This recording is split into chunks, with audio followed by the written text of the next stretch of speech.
Bonjour et bienvenue à tous à cet échange que j'espère passionnant au sujet du rôle de l'architecture d'entreprise dans le cadre de transformation agile.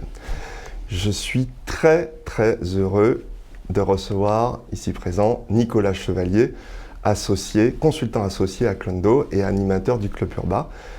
Nicolas, est-ce que je peux te laisser te présenter ? Bonjour Fabrice, merci pour cette invitation. Donc pour me présenter brièvement, Nicolas Chevalier, j'ai créé Gluendo il y a 5 ans pour aider mes clients à se projeter sur les entreprises digitales, le monde numérique et construire des environnements, notamment d'architecture d'entreprise, qui permet à ces entreprises dans la durée de jouer un rôle dans cet univers numérique. Je suis par ailleurs animateur du club Urba EA, donc club de 75 entreprises et organisations au niveau France qui réfléchit et qui échange des pratiques sur ce métier d'architecture d'entreprise. Et je suis à l'initiative du modèle continuousarchitecture.org qui vise à consolider un modèle opératoire autour de l'architecture d'entreprise au service du numérique. Merci encore d'être là. Et donc je suis Fabrice Villa de Mega, directeur conseil à Mega depuis 17 ans. Et j'accompagne les clients autour d'approches, de mise en place d'approches d'architecture d'entreprise outillées. Et donc effectivement, nous sommes très heureux d'aborder ce sujet ensemble qui est l'architecture d'entreprise au cœur des transformations agiles. Alors, pour poser un petit peu le débat, depuis de nombreuses années, on voit l'accélération des transformations digitales et depuis 4-5 ans à peu près, nous voyons vraiment l'essor des approches agiles. On parle de Scrum, on parle de Safe, de Spotify, etc., d'un grand nombre d'approches agiles. Et on voit que ces approches prennent de plus en plus d'ampleur, qui viennent parfois chahuter un peu le rôle, le métier de l'architecture d'entreprise. En tous les cas, l'agilité n'est plus un sujet, plus un débat, et une nécessité. Et dans ce contexte volatile, complexe, incertain, il y a véritablement plus de débats. En tous les cas, on parle beaucoup de ça. Et de façon très concrète, Nicolas, qu'est-ce que pour toi l'agilité au sein de l'entreprise ? À quoi es-tu confronté ? Ouais, tu as raison Fabrice de dire qu'il n'y a plus débat.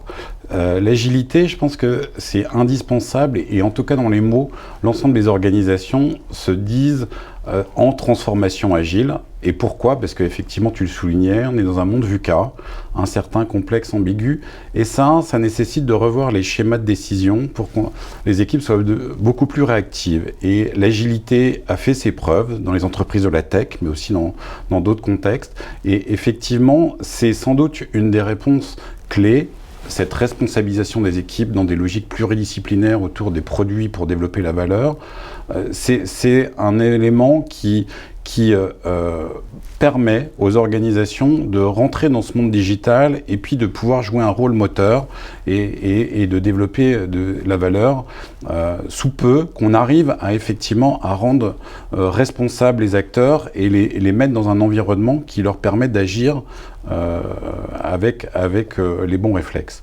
Et pour ça, je dirais qu'il y a quelque part l'agilité dans les mots et l'agilité dans les faits. L'agilité dans les mots, tout le monde veut aller vers ces démarches agiles pour les raisons qu'on évoquait. Maintenant, dans les faits, on voit et au Club Urba, on a eu l'occasion par exemple d'avoir des explorations et des témoignages d'entreprises qui étaient fondamentalement agiles. Je pense à VP, peut-être à Amadeus aussi, qui dans leur ADN, dans leur gène, ont cette logique de responsabilisation des acteurs et qui ont des circuits de décision courts. Maintenant, se pose pour ces types d'organisations le défi de l'agile à l'échelle. D'où des frameworks effectivement comme Safe, comme Spotify, qui n'est pas un framework mais qui est en tout cas inspirant sur la façon d'organiser les choses à l'échelle. Donc ça, on voit bien ce défi-là et ça, il est pour tout type d'organisation. Après, il y a les organisations historiques qui avaient des modes de fonctionnement qui étaient ancrés sur le développement de valeur au travers des processus, de processus industrialisés, potentiellement avec des approches lean pour certaines. Et ces modes d'organisation-là sont nécessaires, mais ne sont pas suffisants dans ce monde digital qui bouge et qui devient complexe. Et donc là, il y a un autre défi pour ces organisations-là, c'est non seulement de passer à l'échelle, mais c'est aussi de changer la culture et de faire évoluer les modes de fonctionnement pour, d'un point de vue IT, mais aussi d'un point de vue métier, potentiellement aller vers des choses qui sont beaucoup plus à la fois responsabilisants, mais aussi ouverts dans une approche un peu plus systémique sur le monde qui les entoure. Ok. Et maintenant, si on vient un petit peu plus sur ce rôle de l'architecture d'entreprise, de l'architecte d'entreprise, comment les choses changent? Quelles sont les nouvelles activités, les nouvelles responsabilités? Est-ce que même on a toujours besoin d'un architecte d'entreprise dans ce contexte de transformation agile? Ouais, c'est un questionnement qui est assez récurrent, surtout dans les organisations historiques, où effectivement l'architecte pouvait être perçu comme le porteur de la vision à long terme, mais avec ce questionnement du coup de est-ce que cette vision à long terme, on en a encore besoin dans ce monde qui bouge? Et en fait, je pense qu'il faut sortir de cette logique un peu binaire de positionnement de l'architecture comme on porte la vision à long terme, on porte le cadre, vers une logique beaucoup plus de dialogue et positionner les architectes comme les porteurs du dialogue entre l'intentionnel et l'émergent. Donc l'émergent étant finalement les problématiques que rencontrent les équipes justement pour délivrer de la valeur dans la durée, hein, et l'intentionnel étant la vision que peuvent avoir les entreprises sur leur raison d'être et comment organiser et aligner les équipes par rapport à cette raison d'être. Et donc les architectes, je pense que si on sort d'une posture de poseur de cadre, qui était vraiment le positionnement un peu historique de l'architecte, qui était là pour poser le cadre et être là dans des logiques un peu en amont pour structurer les choses, à une logique beaucoup plus en continu pour aider les équipes à justement disposer des bons éléments et des atouts pour apporter plus de valeur. On change de posture, on est dans un apport de valeur en continu auprès des équipes qui sont la vraie richesse in fine de la construction des produits. Et donc, on a des chances de réussir. Donc, oui, l'architecte a un rôle à jouer. C'est même en fait la personne qui amène l'alignement par le dialogue et qui permet l'autonomie réelle des équipes dans la durée. Mais n'a-t-on pas besoin quand même d'un cadre pour éviter que tous ces projets agiles amènent plus de chaos et d'hétérogénéité dans le système d'information? Tu as tout à fait raison. Quand je dis c'est une question de balance, d'équilibre. De se dire, bien sûr qu'il faut un cadre parce que l'intentionnel, il reste nécessaire. Et c'est vrai qu'on a eu parfois, on a constaté dans des programmes, dans des projets qui allaient vers l'agile, l'absence de cadre complet et qui rendait de toute façon dans la durée très compliqué, voire impossible, l'apport de valeur. Donc le cadre reste nécessaire, mais là où dans une approche d'architecture classique, on avait un cadre et après des équipes qui travaillaient, je pense qu'on a et c'est ce qu'on essaye de promouvoir au travers de Continuous Architecture, cette logique de dialogue en continu, alors qui va être plus ou moins important et plus ou moins clé dans les phases, potentiellement si on prend Lean Startup et la vision de Lean Startup qui est de se dire on a des produits, que ce soit dans notre système d'information et globalement dans l'entreprise, qu'on doit faire évoluer de l'idée au décommissionnement qui passe par des phases émergentes de ces produits-là, où on va s'assurer que ces produits répondent à des problématiques. Après, on va passer dans une logique où on va chercher un marché à ces produits-là. Et après, on va les faire vivre. Dans ces différentes phases-là, il y a des moments où on doit avoir des réflexions poussées, approfondies, qui touchent aussi à l'architecture, où les architectes ont pleinement leur rôle à jouer, mais au fil de l'eau aussi, on doit être présent, parce qu'il y a des décisions là qui sont plus de nature émergente, qui peuvent émerger justement, et dans lesquelles les architectes peuvent aider à résoudre les choses. Donc je pense que, bien sûr qu'il faut un cadre, Mais de là où on passait d'un cadre qui était là très en amont et sur lesquels après les entreprises, les équipes travaillaient, donc on était dans une logique très waterfall, on rentre dans une logique où il faut être beaucoup plus produit, orienté produit, moins projet, ça ne veut pas dire qu'il n'y a plus de projet, mais moins projet, plus produit dans la durée, où les architectes vont jouer des rôles différents mais en continu. Je comprends bien. Et comment on arrive à gérer ce conflit entre des équipes avec des projets agiles qui ont des sprints, qui ont des exigences de résultats, d'apporter de la feature, par rapport à ces architectes qui, même si leur rôle évolue, sont là pour apporter un peu de la cohérence de tout ça. Il y a un véritable choc de culture. Comment on fait pour que tout ce monde-là puisse cohabiter ensemble pour le meilleur de l'entreprise? Ouais. Alors ça, tu as raison il peut avoir au démarrage une façon de voir et d'envisager le système d'information qui est fondamentalement assez différent. Certains étant orientés valeur, vitesse, et d'autres qui pensent résilience, cadre, long terme. Ça, c'est effectivement une possible posture initiale dans les organisations qui ont porteur d'un legacy important. Maintenant, comment réussir à résoudre ça? Nous, ce qu'on a trouvé, notamment, j'accompagne, et on a d'ailleurs constitué le cœur de Continuous Architecture avec les équipes Michelin. Ce qu'on a vu qui pouvait fonctionner, c'est de mettre en place, par exemple, des weekly meetings, ou en tout cas des rituels, des cérémonies qui permettent régulièrement de appréhender ces différentes problématiques de la vision de la valeur et de l'autre des problématiques de résilience ou de caractéristiques produits à maintenir dans la durée, et que si on met en place ces rituels justement en continu, si on met en place par exemple des architectures decision record, c'est-à-dire une documentation à minima mais contextualisée avec les options qui sont effectivement documentées, on a des chances de concilier ces différentes approches. D'accord. Et Fabrice, de votre côté, comment ça se passe au niveau de vos clients sur cette nécessité de disposer d'un cadre? Alors, ce qu'on rencontre, en tout cas les problématiques que nos architectes d'entreprise parmi nos clients doivent aborder, c'est d'abord en fait de promouvoir ce cadre commun.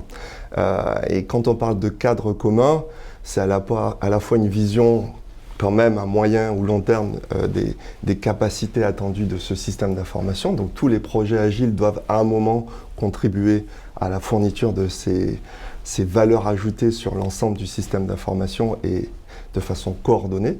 Mais c'est aussi appliquer des règles de transformation, puisqu'on a besoin d'agilité, mais l'idée c'est de ne pas recréer un chaos dans le système d'information, donc d'appliquer la réutilisation au maximum de services, que ce soit des standards technologiques, des données de référence, des standards d'interface entre les applications, donc une réutilisation au maximum, et aussi tous ces projets, et l'important est de leur donner un cadre commun. Et donc, il faut véritablement une vision d'ensemble. Et donc, les projets agiles ont leur terrain de liberté, mais à un moment donné, ils doivent comprendre dans quel écosystème ils s'intègrent et intégrer ces contraintes pour le bénéfice global de l'entreprise. Voilà plutôt comment je vois le rôle de l'architecte d'entreprise. Il y a aussi une autre facette qui est plus difficile à mettre en œuvre, mais qui existe, c'est que en même temps d'apporter de nouvelles features, des nouveaux systèmes d'information, des nouvelles applications, il faut aussi toujours essayer de rationaliser et simplifier ce système qui n'est pas que composé de super techno, nouvelles, etc., mais qui doit gérer aussi un legacy qui doit être de plus en plus léger pour embarquer de l'agilité. Voilà. Sur ces deux points que tu soulignes, la mise en place effectivement, par les architectes d'entreprise, de patterns, en tout cas de solutions qui facilitent la vie des équipes d'un côté, et surtout dans une logique écosystème étendue qui amène aussi les capacités peut-être en dehors de l'entreprise à apporter de la valeur. Je pense qu'effectivement, je te rejoins complètement sur ce point-là. Et sur le deuxième point que tu évoquais de simplification, je pense que c'est un des rôles clés des architectes, et il n'y a personne d'autre qui peut jouer ce rôle-là, c'est en continu de retravailler et de assurer le gardiennage du SI et de simplifier le SI. Parce qu'on sait très bien qu'on a des systèmes qui sont moins utilisés et à un moment donné, c'est des points morts. Et ça peut être très coûteux de garder ces points morts, et dans un monde digital où la vitesse devient prépondérante, il faut réussir, et c'est bien le rôle des architectes d'entreprise, de s'alléger de tout ce poids de l'histoire et des systèmes qui aujourd'hui ont moins de pertinence et moins de valeur. Donc, je te joins complètement sur ce registre-là de l'importance d'avoir des visions d'ensemble du patrimoine et de comment, au fil de l'eau, réussir à le contenir, voire à le simplifier. D'ailleurs, je ne sais pas si d'un point de vue outil, je pense que c'est sans doute un outillage. Je suppose que c'est un de vos terrains de jeu importants aujourd'hui, qui est cette gestion de patrimoine. Effectivement, l'outillage dans tout ça, et nous y réfléchissons et nous le mettons en œuvre tous les jours. Les architectes d'entreprise ont toujours besoin de cette vision globale. Par contre, ils ont une bande passante limitée. Ils ne peuvent pas aller courir à l'information auprès des projets agiles pour mettre à jour un référentiel d'architecture d'entreprise. Et donc l'objectif est de leur faciliter la vie. Leur faciliter la vie en mettant en place un maximum d'outils de collecte d'informations qui décrivent le système d'information. Par exemple, la CMDB qui peut être utilisée pour voir où sont déployées les applications à droite et à gauche. Des outils qui permettent de référencer les technologies pour ne pas avoir à mettre à jour tout cela manuellement, etc., etc. Donc beaucoup de facilitateurs pour y passer le moins de temps possible et modéliser l'architecture d'entreprise, modéliser l'architecture dans le cadre de ces projets agiles est toujours nécessaire et indispensable, puisque chaque projet agile peut venir bousculer cette fameuse architecture intentionnelle que tu décrivais tout à l'heure. Et donc il faut pouvoir capitaliser, en tout cas décrire ces impacts. Donc on a plus que jamais besoin d'un référentiel commun, mais il faut minimiser l'effort de saisie et de collecte. En retour, il faut fournir des véritables outils d'aide à la décision. D'aide à la décision dans le cadre de l'optimisation et la simplification globale du système d'information. Et là, les architectes sont les mieux placés et c'est eux qui vont vraiment utiliser cette partie de la solution d'architecture d'entreprise. Et aussi pour les projets agiles, même s'ils auront leur propre terrain de jeu, leurs propres outils, leur propre méthodologie, à un moment donné, ils viennent bousculer cette architecture intentionnelle et il faut pouvoir décrire les impacts. Donc l'idée est d'en faire le moins possible et d'avoir le maximum de valeur dans ces outils d'architecture d'entreprise. Voilà comment les solutions doivent évoluer.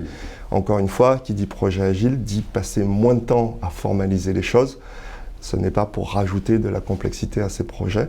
Pour autant, on a besoin d'une vision commune, un cadre commun et donc un référentiel commun. Oui, oui. Donc j'adhère à cette nécessité de cadre, de fil rouge commun. Et je trouve que, à ce que tu décris, les évolutions que vous êtes en train de mettre en œuvre dans votre outil et au service de vos clients, qui vont vers plus d'automatisation et plus vers la simplification de la vie des architectes et au-delà des équipes derrière, me semble complètement aller dans le sens de l'histoire. Maintenant, il y a un point aussi sur lequel je pense que c'est intéressant de s'attarder quand on parle de l'architecture et de l'agile, c'est qu'il n'y a pas de réponse unique et qu'on est, je pense, trop dans notre façon de penser historique, à essayer de trouver des recettes en termes d'architecture, de positionnement, de cadre et de façon de conduire des études ou de positionner un cadre qui est un petit peu, qui se veut universel, alors que dans la réalité, je pense que les équipes, elles sont plus ou moins autonomes, elles ont plus ou moins la capacité fonctionnelle et technique à prendre des bonnes décisions. On est dans des univers, dans des contextes qui sont plus ou moins à enjeu et à risque pour l'entreprise, et qu'en fonction de ces différents paramètres, il faut sans doute avoir une approche graduée du rôle de l'architecte. Et l'architecte, il est là pour développer l'autonomie des équipes aussi dans leur capacité à prendre des décisions, et qu'on est toujours là à tirer les choses. Donc parfois, ils doivent être là très présents, Et d'autres fois, ils vont peut-être être là, justement, plutôt dans des postures de coach ou de mentor vis-à-vis des équipes qui elles-mêmes prennent ces décisions. Dans tous les cas, je te rejoins, il faut vraisemblablement une documentation à minima pour que les uns et les autres puissent se comprendre et que dans la durée, on sache de quoi on parle. Alors, moi, j'aime beaucoup aussi cette logique d'architecture decision record, hein, d'enregistrement autour de la prise de décision, de pourquoi on a pris la décision, avec qui, dans quel contexte, et de documenter les impacts, qui est la documentation pour moi à minima à disposer quand on fait évoluer un système d'information. Que ça soit pris au niveau des équipes, que ça soit pris avec les architectes ou que ça soit pris plus au niveau de l'entreprise, disposer de ça, c'est essentiel. Et en soutien, on a les éléments justement comme dans les outils comme dans Mega pour avoir les impacts, éventuellement quand c'est nécessaire de les étudier, pour disposer des visions qui permettent de positionner ces décisions. Maintenant, si on devait conclure ce débat, et merci encore à Nicolas pour ces échanges qui sont vraiment instruits par toutes les missions que tu adresses et tes rencontres au sein du Club Urba, donc qui sont vraiment très, très, très riches pour nous. Est-ce que finalement, on ne pourrait pas conclure en disant que ces bonnes pratiques de mise en place d'architecture d'entreprise dont on parle aujourd'hui pour un contexte agile ne sont pas tout simplement des bonnes pratiques à mettre en place, que ce soit agile ou pas?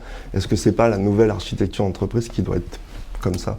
Je suis assez convaincu comme toi qu'on doit s'interroger, et ça c'est vrai dans un cadre très agile ou un peu moins, sur quelle est notre valeur, nous architectes, et de changer déjà de posture et se mettre au service des équipes toujours, et pas nécessairement au service comme certains ont pu imaginer la fonction d'architecture au service de la direction générale ou au service de l'évolution interne. Non, on est là pour servir les équipes. Donc pour moi, quel que soit agile, contexte agile ou contexte non agile, je pense que se poser la question de la valeur vis-à-vis de l'organisation et vis-à-vis des équipes est essentiel.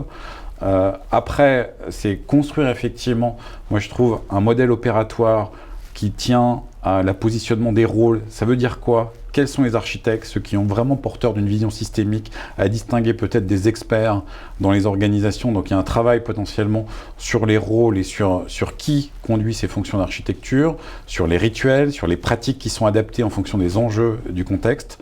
Et puis derrière, il y a tout l'environnement qui va aider et faciliter la vie des architectes et des équipes. Donc si on pense valeur, si on pense modèle opératoire et si on pense environnement, outillage, convenablement, je pense effectivement c'est des piliers d'une architecture et d'une architecture qui fonctionne bien et qui apporte sa valeur pour l'organisation. Merci encore Nicolas, c'était vraiment un échange très enrichissant, j'ai pris beaucoup de plaisir, j'espère que vous aussi.